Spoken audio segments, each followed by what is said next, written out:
You may get their job out of them, but you'll never get the extra. You'll never get the most out of them or your team. Woe unto the leader who thinks that just because you're in a given physical space with somebody, that means that you've built a relationship. I mean, the science obviously is pretty clear. These relationships, like you said, it's the concrete that heals itself, especially during times of stress.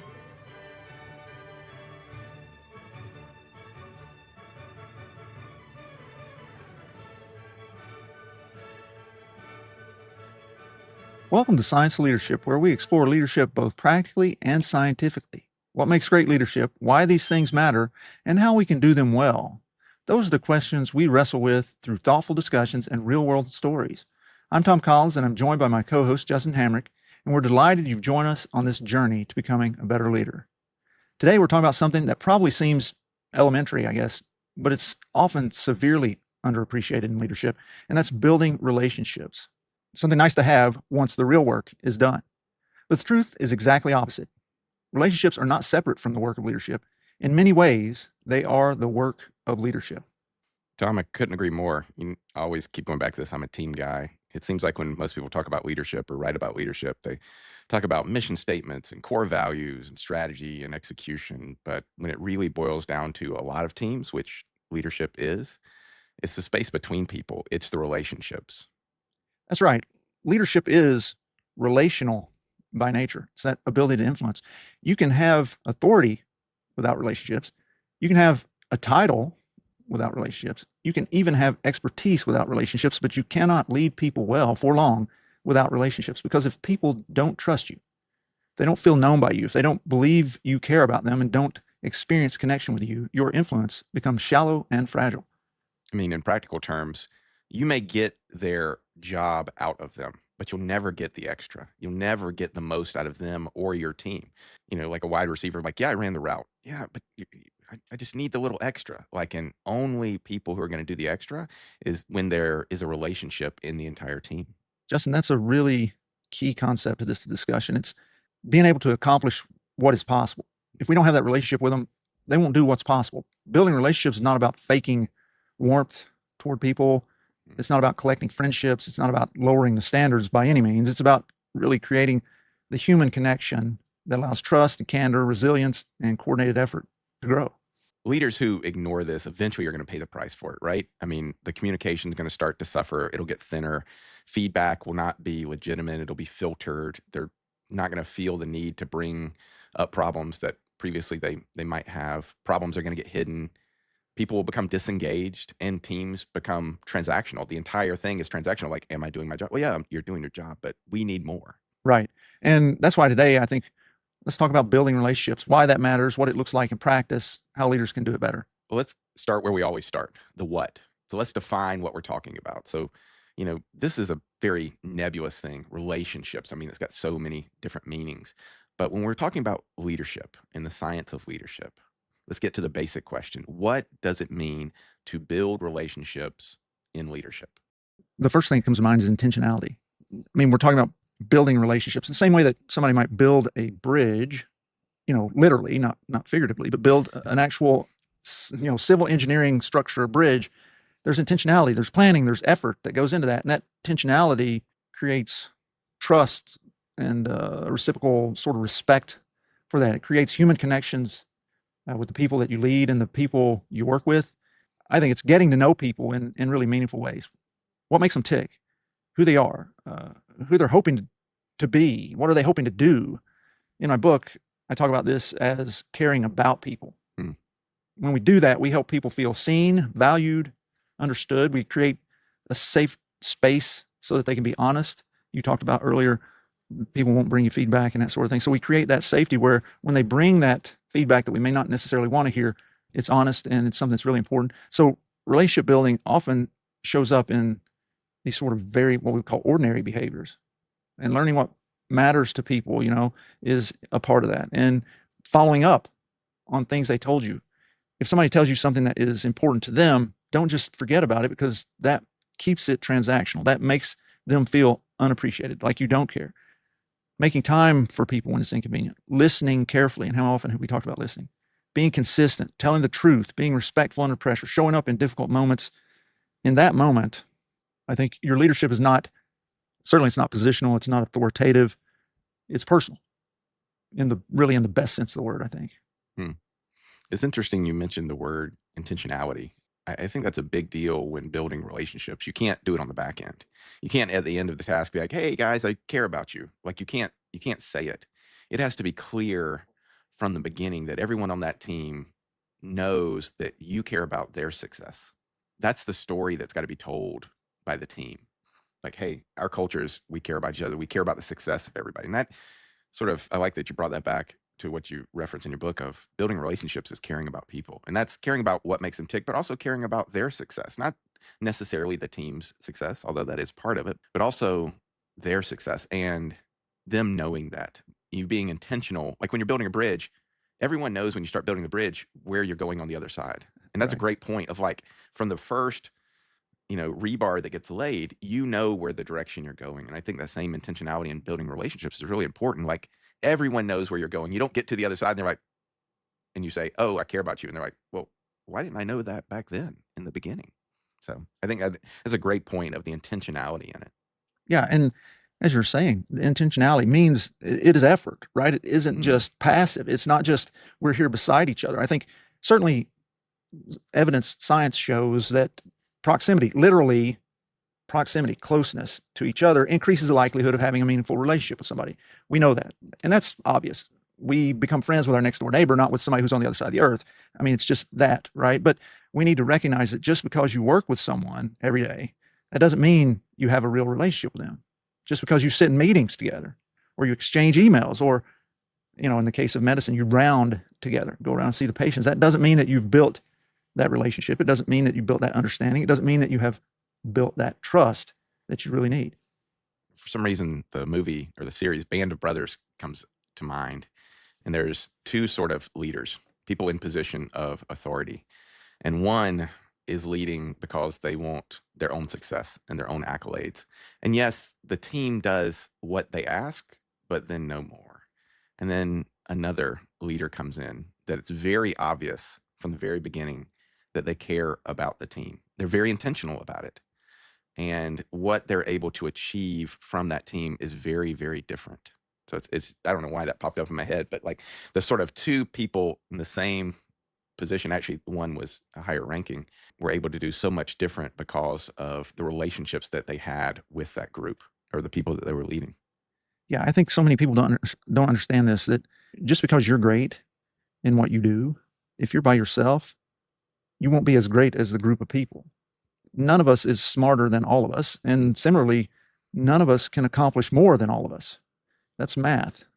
And so relationship building is that. It's distribution across a wider group, accessing a greater amount of capability, perspective, energy, all these things to move toward that common goal. And so it just, if nothing else, mathematically, I think makes sense that building relationships is valuable. So, Justin, I was wondering, as you think about this concept and think about your career or not even necessarily career, but life, can you think of a good example of someone that you've known who was really intentional about relationship building? I've got a friend at work who has been in various leadership positions throughout the hospital, and he sometimes struggles with the what I'll call the managerial aspects of leadership.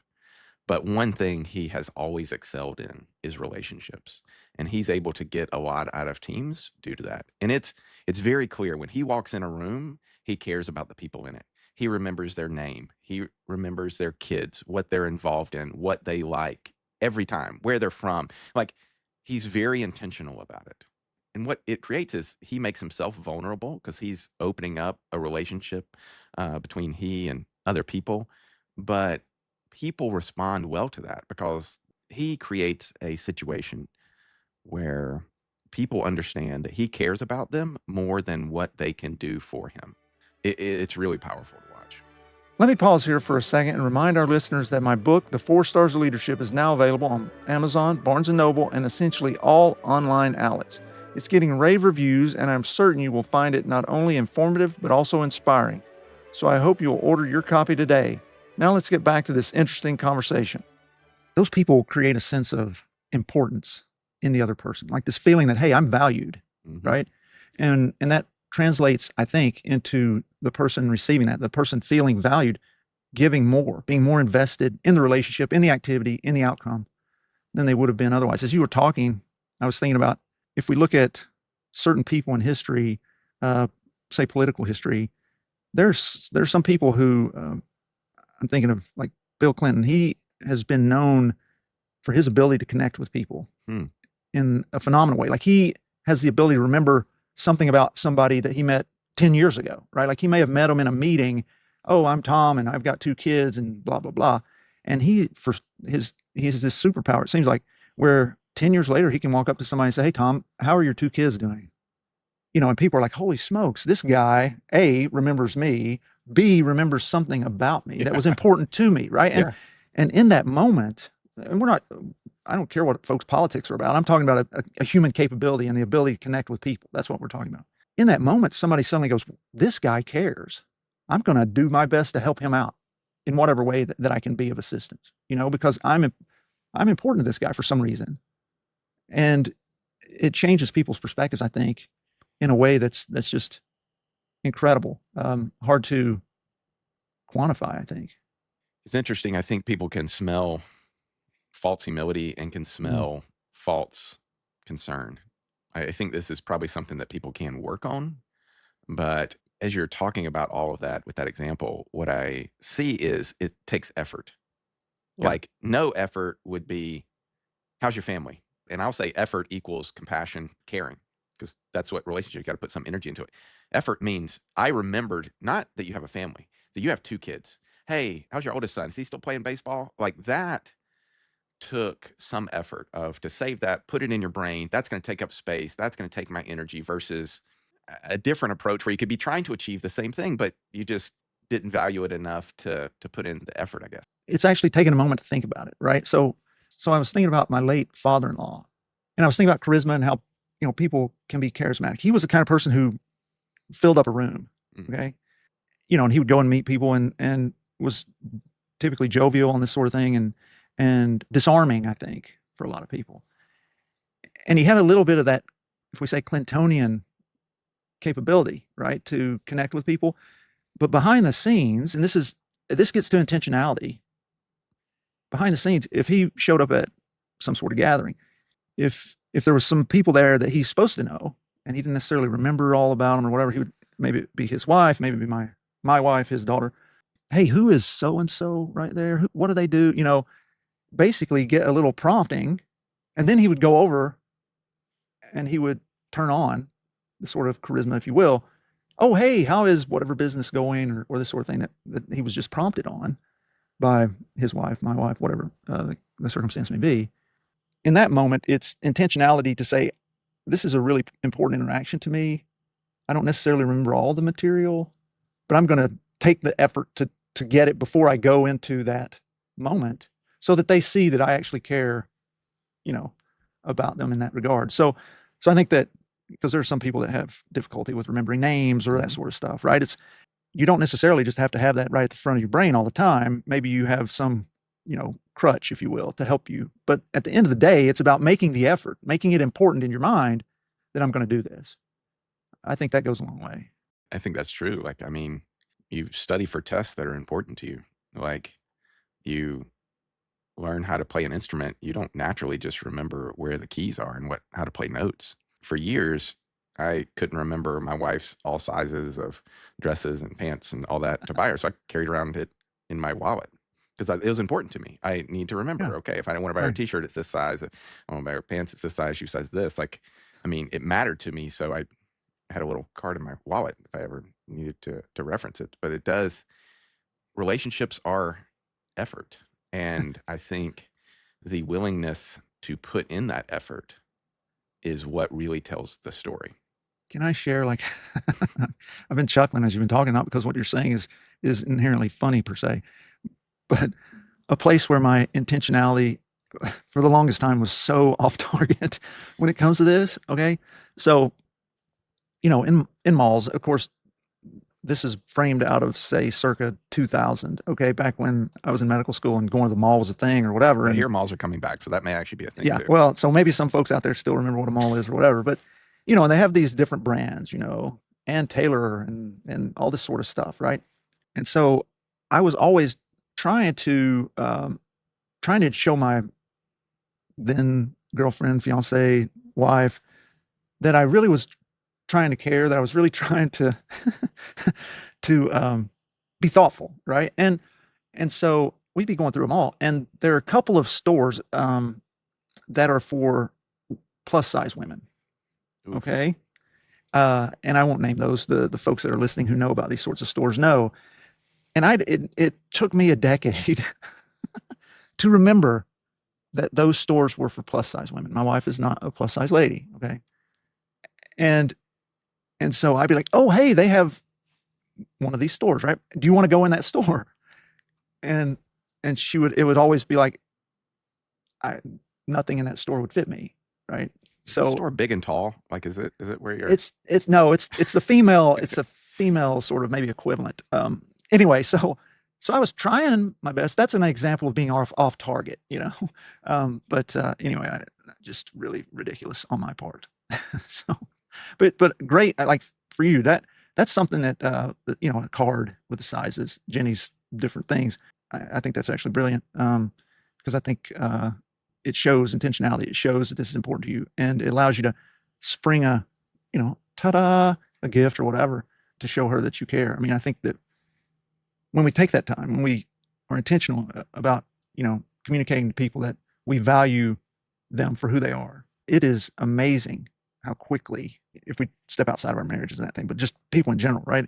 We meet somebody, if you take a moment to demonstrate that you value them, how quickly you can develop a meaningful relationship. And I think in our fast-paced world where everything seems so, frenetic, so transactional, when someone slows down for a moment, takes that time to ask who we are, try to build that bridge, try to build that relationship with us, it's different in the best possible way. It draws us in, not artificially, but really it creates this attraction, brings us closer, which increases our relationship building and relationship itself. Well, I think that it's a pretty good definition of what you're trying to achieve in leadership: effort, intentionality, compassion, really caring about the success of that person. But let's get to what we always get to, the science of it. So what? So what? Why should we care in leadership about these? Does it matter? So to the question, why should we care? Why is it?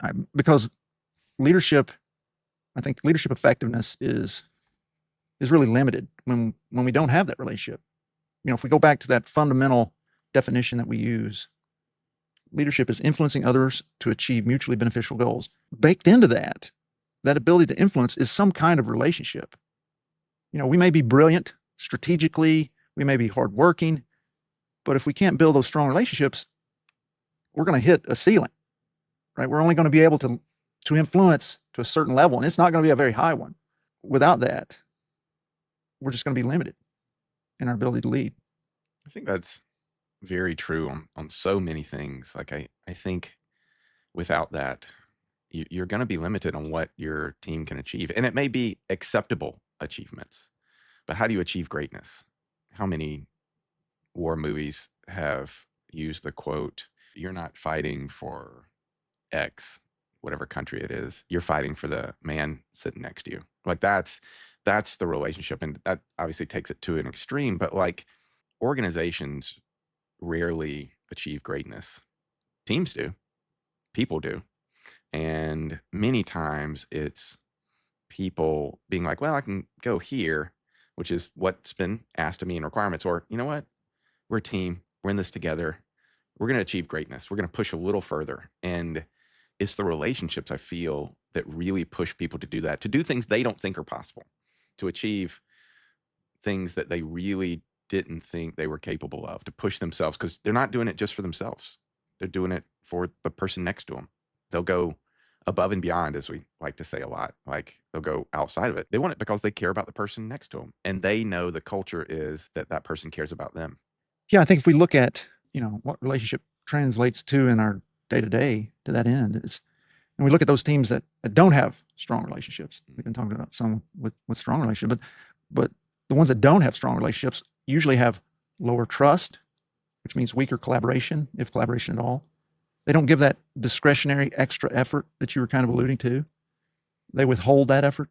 And under stress, the whole thing is fragile, right? They may look functional, if you will, on the surface, but under pressure, they crack, they collapse. And conversely, those strong relationships, they empower performance.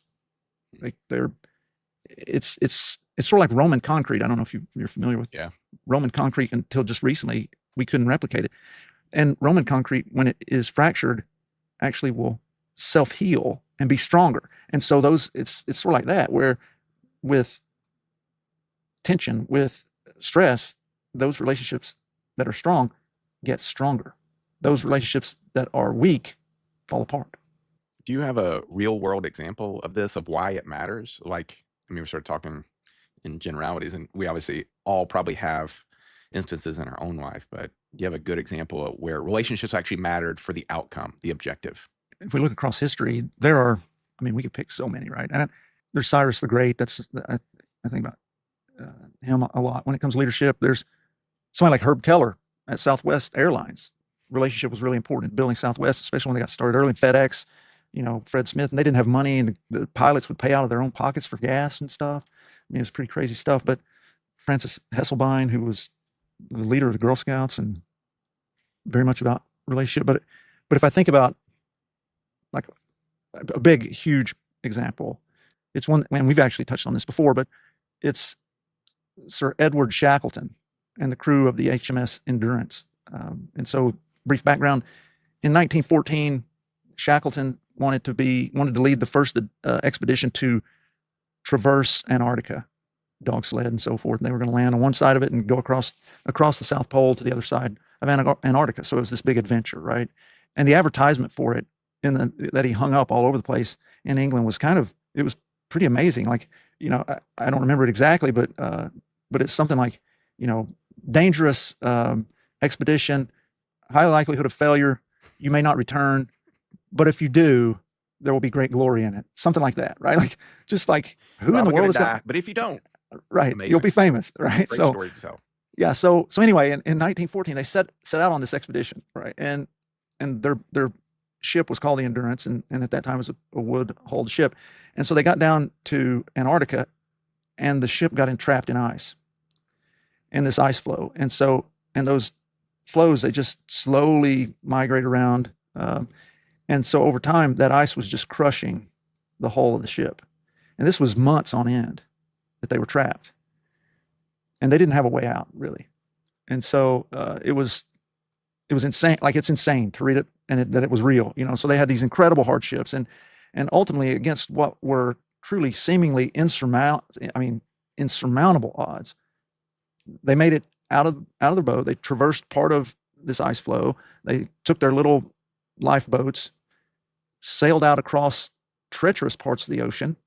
They landed on this desolate spit of an island, and then they sent a crew of maybe, I don't remember, 6 maybe, across the ocean, east, almost 1,000 miles. All they had was a sextant, a little, this is 1914.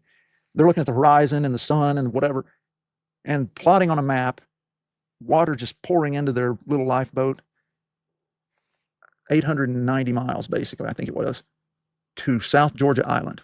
And they had to hit this thing, right? I don't know how many miles across it is, but it's tiny. So if you're off by even a fraction of a degree, you die. And they did that. I mean, like, it seriously is one of the most incredible stories in human history. And so they land, and in the end, every man that loaded up on the Endurance in England and went to Antarctica survived. 3 years. They had been written off as dead, lost at sea, whatever, for over a year and a half. And they made it. And instrumental to that incredible story, was that Edward Shackleton knew each and every member of the crew individually. He kept those connections alive constantly, sharing meals, sharing routines, performing and participating in activities with them. Those relationships were, in an absolutely real sense, life-saving for them all. So that story, to me, and I think to many scholars, remains one of the greatest leadership stories in human history, and strong relationships are at the foundation of the whole thing. Talk about the stress of those relationships. Well, the stress that you talked about, the stress, like a fracturing of it, like how many times that bond had to hold together. And also the outcome. The outcome in this is survival. Like Yeah. the survival of the team. And so many times in history, you see mutinies and breaking down and the stress just fracturing those. But being able to hold together under those circumstances really demonstrates just how strong that crew had to be to survive together and just not to fall apart during those times of stress. Well, Tom, that's a great example of why it matters. But what does the science tell us about relationships? What does the science tell us about in leadership why relations matter? Because we're going to get to how we do it, and I think we're going to come up with some things of the difficulties of it. So really convince us with the science why this actually matters, why the effort, the intentionality, this work matters. Sure. And there's a lot in this space. I mean, a lot. So I'll just hit on, some examples. By no means is this anywhere close to comprehensive, but I think one of the clearest areas of leadership research on this is on a specific leadership theory that's called leader-member exchange theory. And in the field, it's known as LMX. And basically, it's the quality of the working relationship between a leader and a team member. So a lot of work's been done in that space that clearly shows that the quality of that relationship is directly tied with outcomes. There was a major meta-analysis by Martin and colleagues that found that higher quality leader-member relationships, so LMX, were associated with better task performance, better citizenship behavior. We're seeing problems with citizenship behavior, quote unquote, professionalism, so forth, right now in across many domains, but and less counterproductive work behaviors. So in other words, when the relationship between the leader and the follower is stronger, performance tends to be stronger too. In another meta-analysis on workplace support, Ing and Sorensen found that supervisor support had especially strong associations with outcomes like job satisfaction, effective commitment, and lower turnover and tension. Again, we're, especially in medicine right now, but I imagine a lot of fields, we're seeing a big problem with that. So again, Huge this is turnover problems. Yeah, exactly. So this is real time, very important. So that matters because it's one of the clearest signs of a healthy leadership relationship. That people experience their leader as supportive and not merely supervisory. Then there's work on high quality connections that associated with Jane Dutton and her colleagues. So their research argues that even relatively brief positive relational moments at work. So just touching base. Hey, how's it going? Hey, how was the soccer game this weekend? Or what? I know you were painting your living room, whatever it may be, right? Those brief relational moments at work can increase energy. They improve learning, cooperation, and resilience. So this point really is powerful that relationships do not only matter at the level of formal reporting structures. Human connection itself changes how people function. And fundamentally, that's what great leadership does. It improves how people function. I mean, the science obviously is pretty clear. Like these relationships, like you said, it's the concrete that heals itself, especially during times of stress when that's when really teams are sort of to put to the test. Like you really survive those times, but it seems like they're always associated with better effort, better engagement, better commitment, and overall a healthier organization. Right. And that's why leaders should stop treating relationship building as optional. Hmm. I think the evidence is very clear that performance is an issue, a retention issue, and a culture issue all at once when we have poor relationships. And that investing in relationship is an investment in all those things. Not to mention just the fundamental human reality of investing in people, because people should be, to us, I think, intrinsically valued. I think we've gotten the defining what it is, why it matters. Now let's get to what we always get to. Now what? Well, how do we do it? How are we going to be better tomorrow than we are today? I'm going to start with probably what I find the hardest question in these. It's easy to build relationships and people who you just naturally get along with. But what about the person in your organization that you may not care for as a person? You don't like their work ethic, you don't like their behavior. How do you build a relationship with the difficult person? Like, we've talked about it before, it matters who's on the bus, sometimes more than, but what if somebody's on the bus that you wouldn't have not necessarily have picked, you really struggle to connect with? And like, how do you build that relationship? Because I find myself most time just practicing avoidance, not having a relationship and focusing my effort otherwhere. But I know probably the impact is probably most if a connection with that person is possible. Yeah, and if is possible is a question, right? Mm, Like that's the thing. We have to, as leaders, we have to figure out when is it possible, when is it not. mm, We have to go into every one of them as if it is possible. mm, It is possible that we could build a relationship with this person until they demonstrate clearly that that's not going to happen, because relationship is two-way, right? mm, It's not just, when I was growing up, how many girls would have gone out with me if it was only one directional, right? Like, I like her, well, she doesn't like you. Okay, well, I guess that's the end of that, right? Like, so it's a two-way street relationship. If the other person is insistent that it's not going to develop, then at some point you have to say, okay, it's not going to happen. And then you have to decide as a leader, is this person somebody that we can work with even though they are insistent on not having a meaningful relationship? Yes or no? If they're not, then you have to figure out how can you help them be better somewhere else, mm, right? So if we go into it with the mindset of it is possible, I think that's what we have to, as leaders. I think we have to approach it as if it is possible, recognizing that we have a tendency toward only seeing the world from our own perspective. That it's what we refer to as the fundamental attribution error. We see the world from our perspective. We don't understand all the information, the data the other person has, and so when they don't act a certain way, we attribute to them some reason for that behavior, and we may be way off the mark. mm, So we have to approach everybody. If we go with the mindset that it is possible, we have to approach everybody that this is a person, A, B, that this person has intrinsic value, and it's worth trying to get to know them for that reason, period. It's dignity and respect of another human. I want to know about this person. Start from there. Don't start with the mindset of, I'm going to try to build a relationship for this person so I can get a better outcome out of them. No, I just want to know this person. I just want to get to know this person. This is a person who has intrinsic value. Let's try to get to know him. I think if we approached everybody that way, we'd be so much better at relationship formation. Again, going back to some people are in politics because of various reasons, but there are a certain subset of politicians who have this amazing capability. They can be approached by somebody who is really angry, acerbic with regard to the approach to the person, approaching them with this inflammatory mentality. And yet they can respond in amazing ways. I'm sure you've seen that.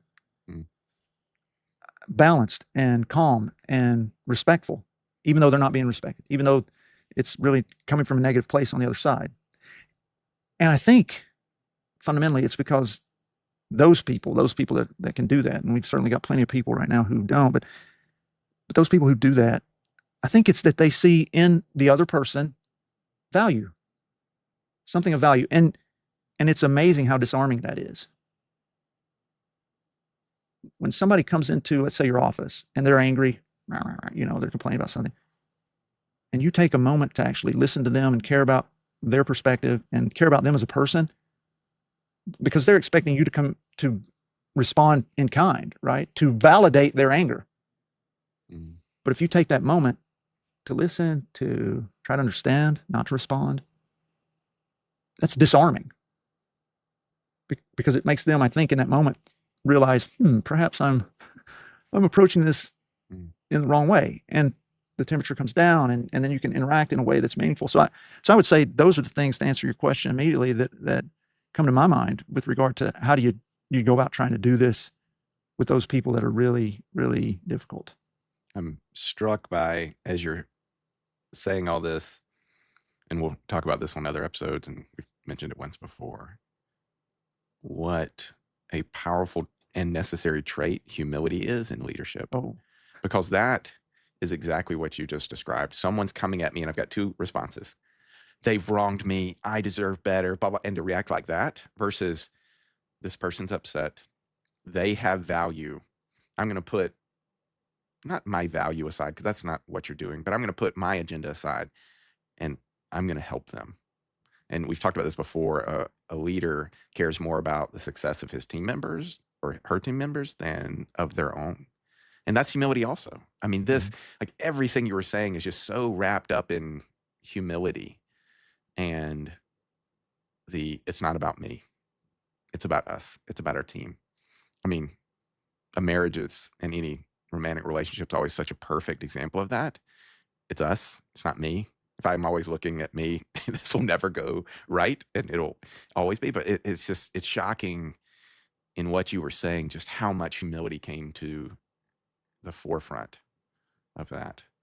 Obviously, deciding which relationships need that time and need because you don't have a CEO is not going to know every single name of a person of a large organization, but they can know the people that they interact with all the time. Right. So what else besides sort of knowing how to allocate your time because we don't have unlimited time? What else? How else do Yeah. people implement this? I think there are a number of practical sort of things that we can think about. We hit on one earlier that I think is really fundamental. Step one, realizing that relationships are built intentionally, not accidentally. I think if you leave them to chance, you're not going to get very far. And so I was thinking about that. I was thinking about the idea of romantic relationships, how they develop, right? If you think back to when you first met Jenny or when I first met Miss, and it's the same with any kind of relationship, but this just amplifies, makes it clearer, I think, for most listeners when they think about this. You invest in that. Like, you're not going to just let that down. You're like, wow, I'm trying to build a relationship here. I'm going to invest in that. And you're thinking about that.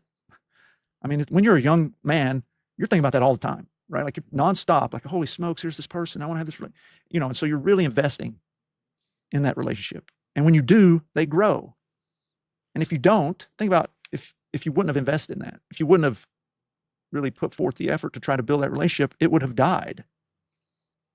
We could say, with regard to marriages, that's what happens, right? And so that's a more amplified, if you will, version of what we're talking about here. I think it's true of all human relationships. How many friends do you have? You were very close, like really tight friends in high school, really tight friends in college, really tight friends in medical school, whatever. And then you don't communicate anymore. And that relationship falls apart, right? It's that investment. It's that constant interaction, investment in a relationship that makes it last. So very practically, that's step one, being intentional. I'm going to work on this relationship to make it successful. So I think that's something I would say right off the bat.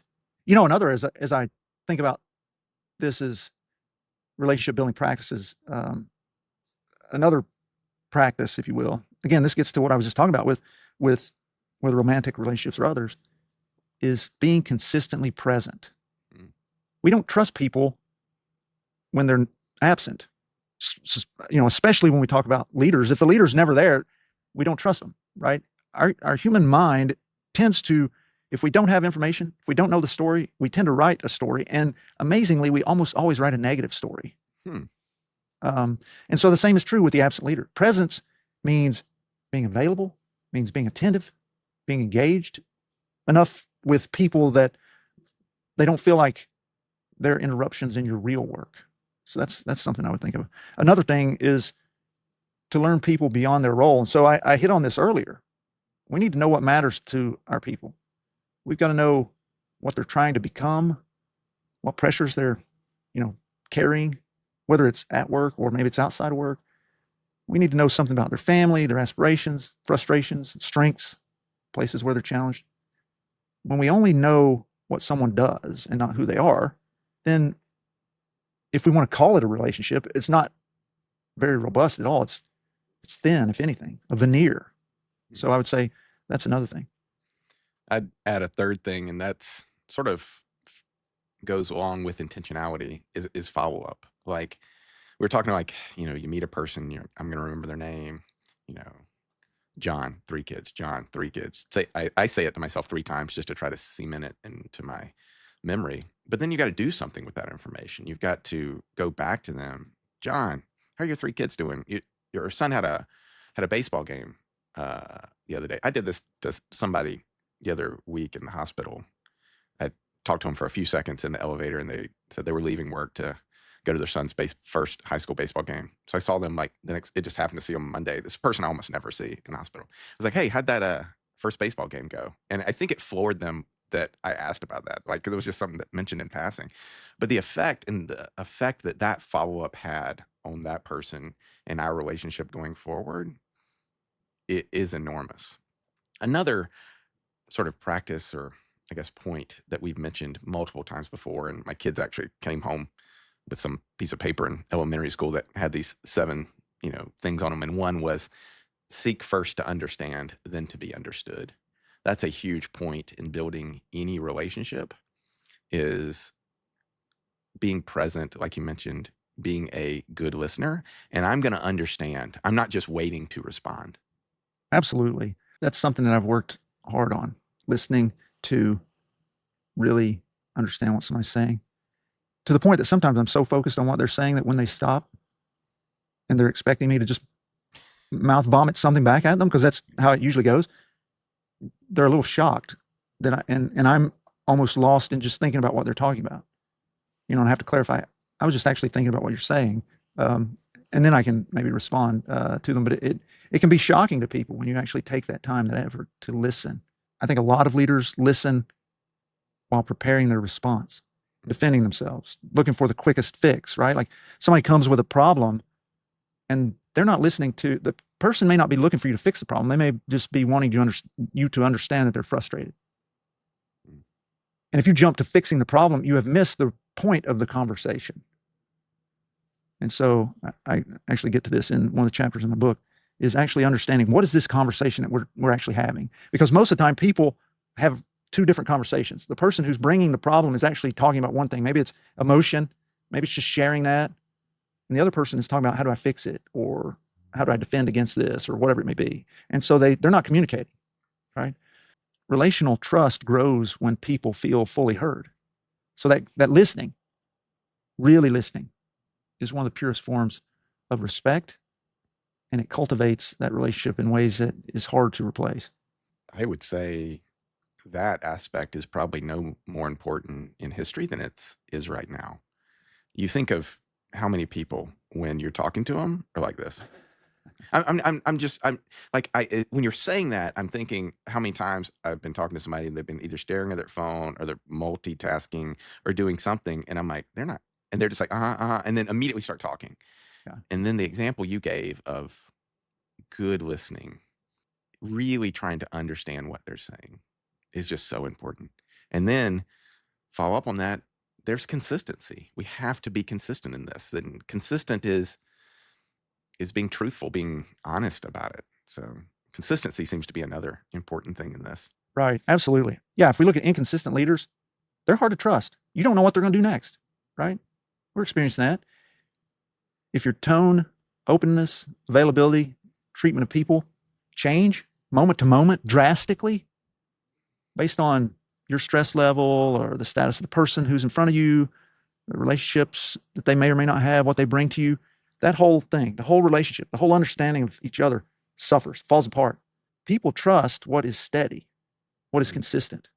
And if we aren't consistent, forget about it. I think that's so important. I think intentionality from the beginning, you're building a bridge. Really doing that, the leader going first, being vulnerable, being trustworthy, is so important. There's a difference between, from the beginning, building a relationship, and then there's the, hey, how's your weekend going? Okay, I need you to go do that. Like, building a relationship because of an immediate need from that person is disingenuous and can be more harmful if you never said anything. Whereas really creating consistency, building that relationship because you care about the person, you care about their success, really, really matters. They build trustworthy teams and they build trustworthy relationships. Yeah. And if I toss in one more sort of idea, invest in a relationship before a crisis occurs. I'm reminded of something U.S. Coast Guard Admiral Tom Collins, no relation, actually told me when I was doing my work for my book. He said, You don't want to be exchanging business cards in the middle of a crisis. That's too late.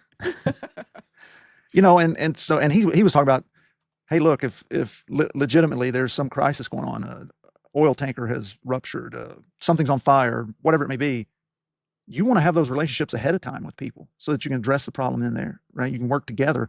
If you don't know people until that moment, you're in a world of hurt. The only time you try to connect with people is when you need something. That relationship is transactional at best. Strong leaders make those deposits in the relationship bank long before they need to make the withdrawals. Yeah, it's building that foundation. So let's wrap this up with something people can use tomorrow. So let's boil all of this, the what if, so what, down to very practical applications for tomorrow. How can we be better tomorrow than we are today? How do we do that? Yeah, I would suggest 5 things that we could do. First, schedule one conversation with a team member that's not primarily about tasks. Just sort of, hey, let's get to know this person a little bit better. Second, ask one more question than you usually ask and listen to the response. Listen to the answer. Third, and you mentioned this, follow up on something personal or professional that someone previously has shared with you. Fourth, offer specific appreciation, not vague praise. You did a great job bringing together the data in that graph in the presentation, whatever it may be. Fifth, identify one relationship you've neglected. Take a concrete step to repair or strengthen that relationship. That's a great list. I love those. I think that's some very practical application of what we can do tomorrow. I don't think everybody's naturally outgoing. Like you mentioned, your father-in-law having this charisma. Not everybody has that, but there's certainly these things that everyone can do. Like everyone has relationships, very strong relationships with people who aren't necessarily charismatic. Quiet leaders, we call them sometimes, can be exceptional relationship builders. You don't have to be gregarious and outgoing to get people to understand that you care about them. Sometimes it's the exact opposite. Yeah, I agree. I mean, it's not about being the biggest voice in the room. It's about building that relationship. Often the best relationship builders, as you are sort of alluding, are those ones who are a little bit more reserved because they're focusing on the other person. They're not performing connection in a sense. They're not performative, but they're actually living it out. They're actually doing it in real time, and conveying that value of the other person. So one final question we'll wrap up with. So if a leader, let's say, hasn't been as intentional as they want to be, and they decide, I'm starting tomorrow, I'm going to really work on building relationships, truly building consistent relationships, what changes would we notice first? I would say to some degree it's attitudinal. So we may not, if we're an outside observer, we may not notice anything. If we're the person who's decided to do this, it's that we recognize the intrinsic value in the other person and that we're aiming to invest in that. That's the key to us having the respect for the other person. That's the key to us having the energy to be intentional about building that relationship and making the investment to follow up, as you talked about, to ask those questions and remember, to take the energy to remember what the answer was. So I think that it's an attitudinal adjustment. And then if we're on the outside, I think we'll notice they seem to be listening more. They seem to be paying more attention to what people are saying. They seem to be more engaging with this person. It's not transactional in a way that it has been. I would say that would be the things I would expect to see. I imagine that starts to be like a small pebble in a very still pond of creating these ripples, that it's not affecting just that one relationship, but it's really a culture shift, a culture change of we are going to care about each other from the top down. We're going to care about each other. We're going to care about the success of each other. And really it becomes not about relationship building, but really about a culture force that's moving through an organization. Exactly. And that's why it matters so much. Leaders don't merely get work done through relationships. They help define what kind of human environment other people are living in, working in every single day. Thanks for joining us on this episode of The Science of Leadership. We hope today's discussion gave you practical tools and a deeper understanding of what it means to truly know the people you work with and lead. Remember, leadership is about helping those we lead do great things. It's a journey of continual growth and learning. When we embrace that journey with curiosity, courage, and humility, we can confront challenges, overcome barriers, and foster environments where everyone can succeed. If you enjoyed today's episode, be sure to follow or subscribe, leave a comment, and share the episode with others who are passionate about leadership. Until next week, keep leading with character, competence, caring, and communication. This is Tom Collins. Let's keep growing.